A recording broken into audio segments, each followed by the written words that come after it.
today's video, I'm going to teach you how to delete H&R Block account. Before we begin, a quick note. Deleting your account is permanent and removes access to your MyBlock profile and the info stored there. If you want copies of prior returns or receipts, download them first so you're not missing anything later. Also, if you've started a return this season and don't plan to keep it, we'll clear that out before deleting the account. Start by signing in and heading to the H&R Block DIY main menu. This is the screen where you manage your current return. From here, look for the option called Change Products. Selecting this opens the tools related to your current filing setup. Next, choose Clear and start over. This action wipes the in-progress return from your account, which is useful if you don't want any current season data hanging around when you delete the account.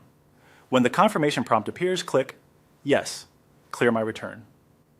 That confirms you're intentionally removing the in-progress return. If you see a similar confirmation presented a different way, the idea is the same. You're clearing your current return so nothing remains in progress. Once the return is cleared, click Save and Exit. This safely closes the tax preparation area. On the next screen, choose Go to My Block. That takes you to the main account dashboard, where you can manage your profile and security settings. In the My Block dashboard, find the Account option, typically at the bottom left. Click that to open your account management area.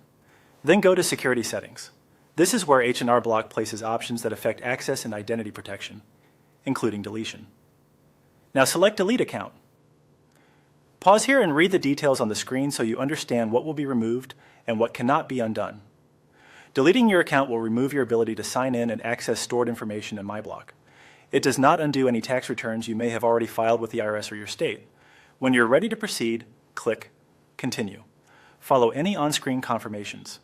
You may be asked to verify your identity to protect your account. Complete those prompts as directed. That's it. You've cleared your in-progress return, exited safely, navigated to MyBlock, and completed the account deletion from security settings. If something doesn't look right, refresh the page or sign out and back in and try again. And remember, once the deletion is confirmed, recovery isn't typically possible, so be sure you've saved anything you might need first.